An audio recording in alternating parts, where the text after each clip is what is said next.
Hi everyone, welcome back to my YouTube channel, and today I am going to talk about how Vipassana helped me to overcome my social anxiety and my social awkwardness. So growing up, I had a very interesting childhood. I was raised in Ethiopia and Kenya, and I came to America when I was 10 years old. So like that prime middle school years, at least sixth grade, I believe, fifth and sixth grade, I really didn't speak good English, right? And so it was really hard for me to be social. And so that was, sort of just unable to talk with people because I simply didn't speak the language that everybody was talking. So I couldn't be social. But as I got older, and as I really learned to speak English, I think by the time the end of sixth grade, seventh grade, I was fluent and I could talk amazing English and I could connect with people. And so I had, I think as most people do, maybe not everybody, there were certainly, the cool kids who seemed to have all the social awareness and tact that they had, and maybe sometimes that isn't what made them cool, but there were the confident kids, and I wasn't so socially anxious that it was a serious problem, but I did feel it, and Vipassana did help me to overcome what I had, right? My particular my particular discomfort in social situations. And so the biggest way that Vipassana helped me to overcome my social anxiety, my social discomfort, was that it allowed me to relate to my thoughts and my emotions in a different way, right? So social anxiety, it's a feeling. It's definitely a feeling that arises when I'm interacting with somebody. And before, that feeling used to overpower me a little bit. It used to make me start a downward spiral. Like, for example, there would be a lull in the conversation, as happens in perhaps not every single conversation, but most conversations, at some point there is that silence where it's like, okay, do I say something? Do they say something? We got to do something. We have to fill this silence because it's awkward. And that was all on my part, right? I felt the awkwardness. I felt the need to, think about what they thought about me. And, more than filling that silence, it was like I wanted to make a good impression. I really cared about what people thought about me. And I wanted to, I wanted people to have this view of me that was amazing and I was an awesome person. And so anything that challenged that, for example, that silence and the lull in the silence, then it started to make me feel really uncomfortable. And I was like, okay, they're going to think I'm not social enough. They're going to think I'm not smart enough. They're going to think I'm not good enough to talk to. They're going to stop talking to me. They're going to leave, and blah, all these downward spirals. So what would happen is, or even, before the lull in the conversation, even approaching somebody, even thinking about being social, even just thinking about it when I'm not social, and the way that I was relating to socialness included all those things, right? It's hyper focus on trying to have a good impression, trying to have people think well of me and all these things. But like specific instances of anxiety, like going with that example of the lull in the conversation, right? What would happen is the lull would come, then I would have this urge, this discomfort and this urge, this feeling, and then the thoughts start coming to say, well, I gotta say something. What should I say next? Okay, what does this person like? What will this person, is there anything I can grab onto in order to start talking about it? Is there a question I could ask, right? My mind starts rolling, and all the time this discomfort, this emotional discomfort, emotional anxiety starts to build, right? And it starts to fuel itself. And then, a second or two later, sometimes 3, sometimes 5, who knows, we do continue the conversation. But in that split second, couple seconds, there used to be so much anxiety in that. And, all that deeper stuff of, am I good enough for people? Do people see me as good enough? Also like pops up a little bit in there, right? And so there's this multifaceted, excuse me, what comes out in that moment. So through the practice of Vipassana, right, what Vipassana allowed me to do, what it allowed me to learn and to experience within myself at the actual level, is I started to relate differently to my thoughts. I started to relate differently to my emotions. And a very important philosophical aspect of Vipassana that really emphasizes this, or really just shows why it's necessary to not be so caught up in it and not to be so overwhelmed, is, the idea of impermanence, that nothing is permanent. Nothing comes and stays forever, right? Even the life that we have, we're born, we live for 80, 100 if we're lucky, right? Other people die at other times. If we're lucky, we live, whatever the age is, and then we die. Our life will end. And looking at the practical aspect, you start Vipassana with Anapana, with your breath meditation, right? A breath comes in and the breath goes out. A breath never comes in and just from the moment you're born till you die, it's just always an inhale, right? Unless you literally live for 1 second to take your breath and then you die, then tragic. However, for most human beings that don't die 1 second after being born, breath does not, the inhale does not last the entirety of your life. The exhale does not last the entirety of your life. As a matter of fact, an inhale lasts a couple seconds, few seconds, and then the exhale lasts. And what happens is they just keep going, right? They come, they go, they come, they go, they come, they go. You look at your thoughts, right? The thoughts that you had yesterday came, went. The thoughts you had 10 seconds ago came, and then they went. The thoughts that are coming from the future, they're going to be individual. They're going to be stepping. They're going to come, and then they're going to dip, right? They're going to go, and there's this constant change and this constant flow of experiences that's happening, right? And then understanding that nature of change, that nature that everything does change. And having that deeper awareness, right? As I practice Vipassana, I have more awareness into my mind. I have more space in my mind, right? Let's say a thought comes up, to go back to that example of the lull and the silence and the lull, whatever it is. Before, a thought would come that is like, I need to fill the silence. And the intensity of that thought, or that impulse, whatever it is, used to be so intense that, I would lose my cool. I would lose the flow of the conversation. I would get awkward. It would have a strong transformation, right? Both physically and mentally, because it was so strong, because it just took up the entirety of my mindscape, so that I was just focused on it and trying to get rid of it. And I was this intensity was there. Now, what happens with as I developed in Vipassana, right, is when thoughts come now, I have a bigger space, right? I have this awareness that has some space, so that when the thought comes, the space is big enough that thought does not take up the whole mindscape, right? I've expanded my mind through meditation, through developing these skills, and now my mind is so expanded that no singular emotion is filling the whole thing. And what that looks like, right, is the lull in the conversation come, this thought, right? First, there's a recognition, hey, there is silence. And now, instead of saying, oh, I have to fill it, this person's going to think bad of me, they're going to not want to talk to me again, and starting this negative downward spiral, and then just fixated on that idea. Now with Vipassana, I have more space, so that thought comes, oh, there's a silence. And then it goes more like, these silences arise naturally in almost every conversation.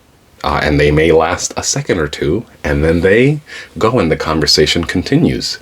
And this is, Vipassana started to normalize that experience for me to tap into the wisdom and say, hey, this is a natural part of every conversation. Maybe not every single conversation, but just as a general part of conversations, there will be those silences. It's just going to be there. You'll, no matter who you are, you cannot say that from now until the moment that you die, unless that death is super close. But you can't say from the moment now until, years and years into the future, that there will never be a silent moment in a conversation, right? That's just not a reasonable expectation. And so this knowledge is experientially felt with Vipassana, right? Because you can hear this, right? You can hear this and say, well, yeah, silence is, our natural part of conversations. Conversations ebb and flow. They, sometimes you're super engaged. Sometimes it's, mundane. It's like asking your partner every day, how's your day, right? That's like an automatic, thing that you do every day. And most of the time, it's the similar answers. Sometimes it's unique, and sometimes something super interesting happened, and then like that opens up a whole other thing. And other times it's like, well, it was, good day to day, little did this, did that. And then, there's like different cadences, and sometimes you're had something super intense happen, and that whole conversation is going to be super intense and engaged, right? And these are just the natural variety of conversations that happen, and one can recognize that. And a part of the variety and the intensities and all these things is there are these silences to continue the example. So coming to embrace that reality, coming to embrace that this is a natural part of it, and the most important thing that Vipassana does in that specific moment, because we've established, at least for me, those lulls just last a second or two or three, right?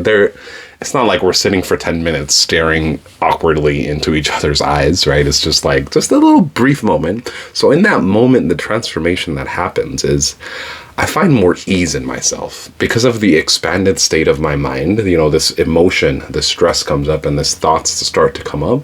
But because I have this bigger sense of my mind and more connection to my inner self, I find more ease and more comfort in it, so that when it comes, I am just able to embrace it, accept it as what it is, and continue the conversation as would have naturally happened. And what this has done, and this is just one example, right? There's other examples. What is my self-confidence? What's my self-image? How do I, what do I want other people to see my image as, right? There's a whole lot tapped into, social anxiety, at least on my end. And so how meditation helps me with those other aspects, really it just continues with that sense of ease. If I find ease in social situations, I find comfort, I'm comfortable within myself. I'm able to handle my emotions and my thoughts that come, because one of the most important understandings that I've come to through my own practice is that a lot of the negativity that I experience is all coming from within myself, right? When I used to be more socially anxious, I still, might have drizzles here and there, but not as much as I used to. So one of the things that would happen, let's say I start having those thoughts of, will the people think I'm good enough? It could be the case, and a lot of times it is the case, that people don't care about me as much as I think that they care, right? Like, I get it. Some people do judge, right? There's some bigots, and there's some people that actually judge people and are like, oh, this piece of, whatever they want to do. But for the most people that you're being social with and interacting with on a, regular day, your friends, your family, your coworkers, and there might be bad apples there, but like for the in general,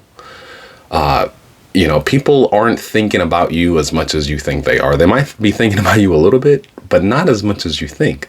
So when I am here in my mind creating all these negative images, oh, they're not going to like me, or they're not going to do this, or they're, judging me and all of this thing, in actuality, they could be, most likely are not doing any of those things. So I am self-creating this tension within myself in this social anxiety from within.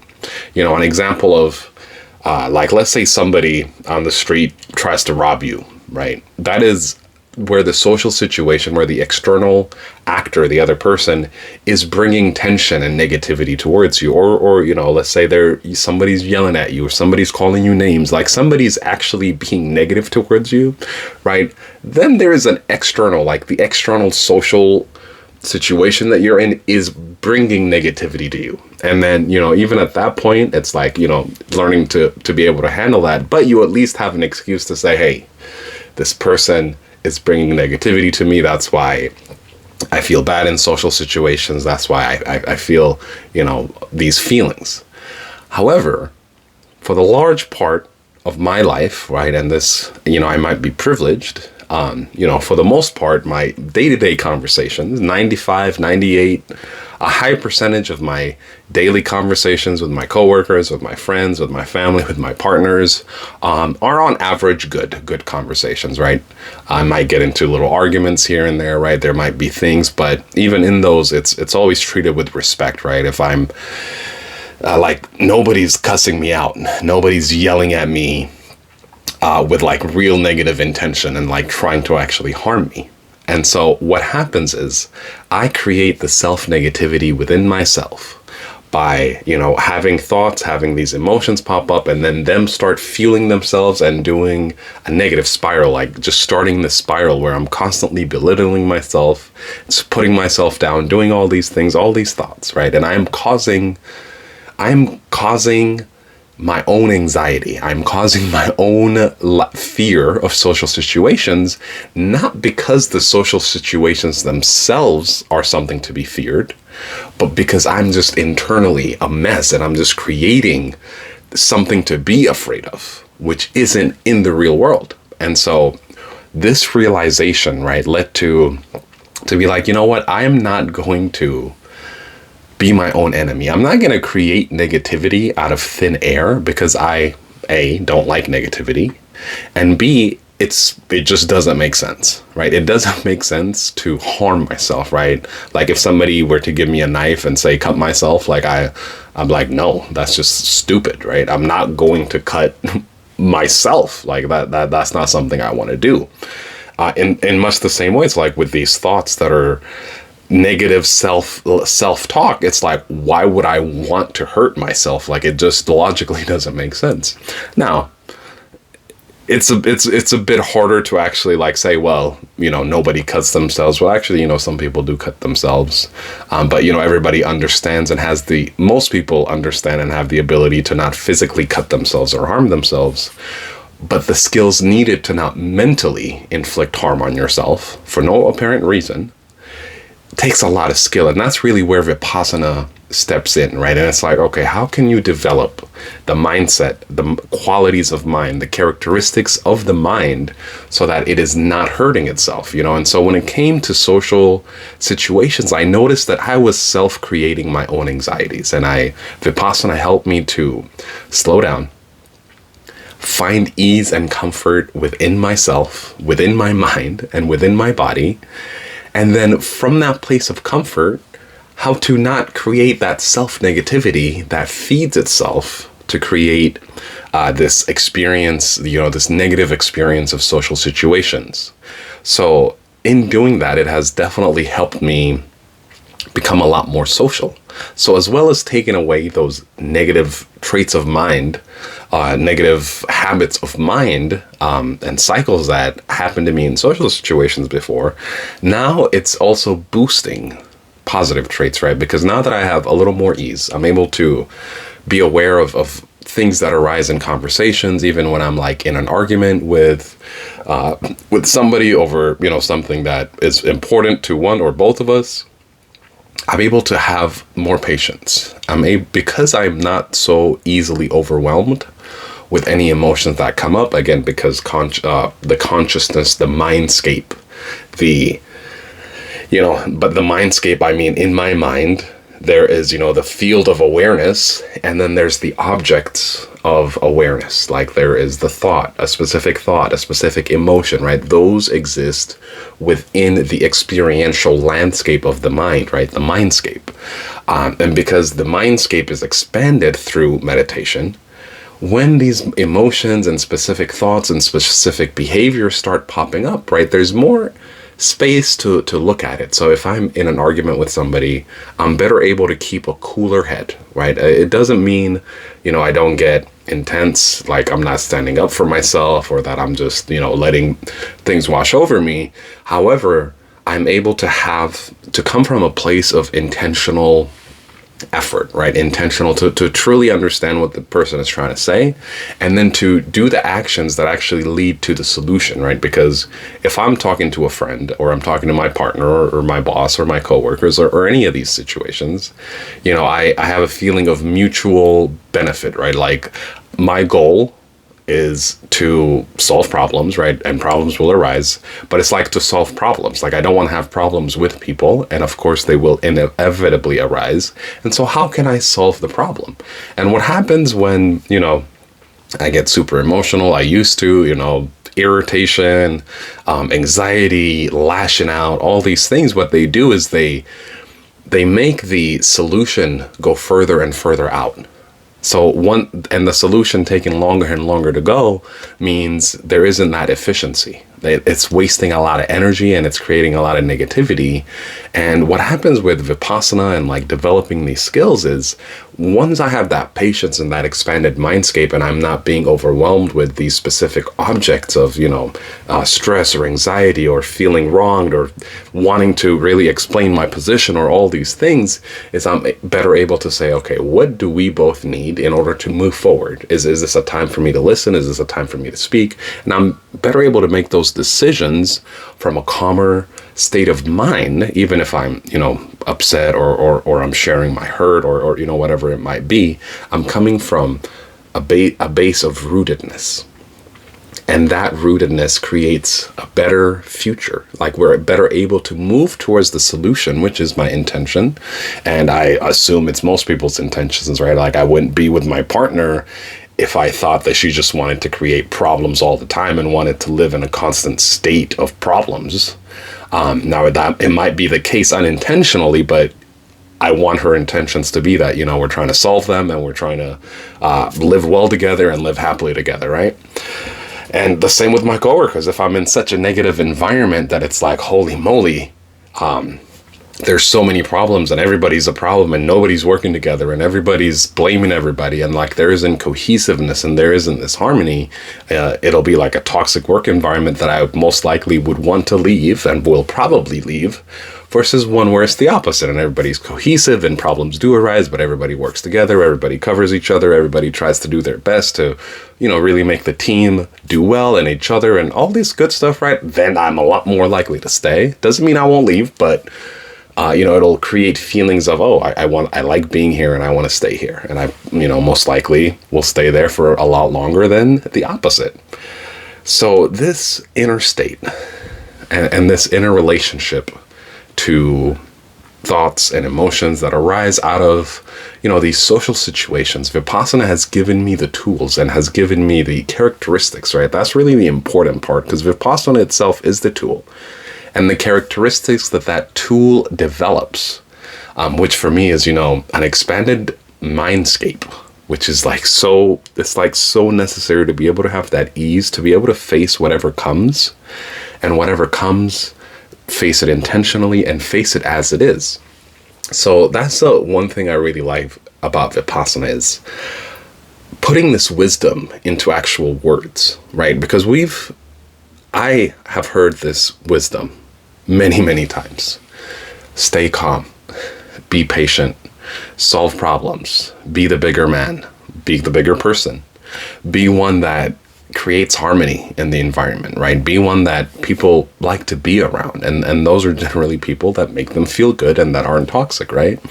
And it's but it's hard to do that when my thoughts and emotions overwhelm me at every turn, right? When the going gets tough and then the emotions and the thoughts come and they overwhelm me, then I'm not able to live this wisdom when it matters, right? Because when I'm not being overwhelmed by my emotions and my thoughts, it's easy to be chill, right? It's easy to be cool. It's easy to be calm when there's nothing that's challenging that. Right. And it's you could have 90% of the day where nothing's going wrong. Everything is good. And you're going to be merry. I'm going to feel good and everything's going to be awesome. But the moment that something goes wrong, that's the real challenge. And that's really where Vipassana steps in. And that's really where Vipassana makes it possible in the hard moments to have those qualities. In the hard moments to be the person, that I want to be. So really, that's how Vipassana helped me overcome, social anxiety, as well as much, much bigger issues, right? And so I just wanted to let you guys know, whoever's watching, if you are on the path to Vipassana, you have some anxiety within yourself, know that you are developing the skills that are necessary in order to slowly come out of it, right? And it's definitely a long journey, and it doesn't mean, that sometimes I have a full social battery 100% of the time, right? Sometimes I am with people so much, and I need time to recharge, right? Like I need a day to recharge or whatever, and I still do that, and I don't think that will ever go away where I can just be social 24/7 months on end, right? That's just not me at the base. But what has happened is I've improved the in the moment effects, the in the moment negativities, the negative self-talk, right, that arises from my fear of social interactions before, my fear of society in general. And really, Vipassana helped me come out of that. And so if you're walking this path, just know that things will get better. If you're feeling, socially anxious, you're easily overwhelmed with thoughts, you have like self-negative talk, you have negative self-view of yourself, and you worry about what others, think about you and all that good stuff. Just know that through the practice of Vipassana and the building of your mental skills, that it will become easier, right? Because at the end of the day, it's not that you don't want to focus on what people think about you. Like, I think it is important to be like, okay, I want to do good. I want to come across as good. And let's say you do something that hurts somebody's feeling, and you're like, okay, my intention was, I want to make people feel as good as they can. I want to be adding harmony to their lives. I want to be adding positive value to their lives. And here came a moment where I added a negative value, and I take ownership of that and reach out and say, hey, I apologize for my mistake. So it's not about never having any negative social interactions at all, but it's just coming from a place where, you're in your power, where you're coming and you're intentional, and of course you can make mistakes, but you're not your biggest obstacle to the social situation, right? If a situation happens that causes negativity, you handle that, but you yourself are not the ultimate cause. You're not causing 95% of the negativity just within yourself for no reason.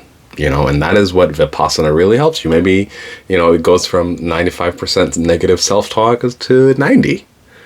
And maybe that's just all that ever happens. Maybe it just goes to 80, right? Like, the goal isn't that it'll just go to 0 and you'll be, this guy that just, I don't envision it that way anyway, right? It's just, all right, just slowly, maybe it goes to 80, 85, 75, and slowly moves its way down to a comfortable range. Maybe 30% is comfortable, maybe that's the proper amount to worry about people. Anyway, I'm confusing myself with this percentage talk.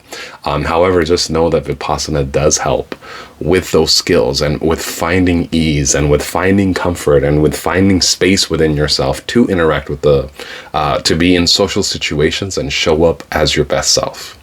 So, that's the advice I would give you. And, if you have not done a 10-day course yet and you've been interested in meditating, please find the link down below to sign up for a 10-day course. They're all over the world. I just wish you the best of luck. And if you are an old student, and, you want to leave a comment, how has meditation helped you, deal or develop your social skills so that you are, more present, more positive, and more in control and more powerful in social interactions. All right, leave a comment, please, and then subscribe. I hope you have a wonderful day.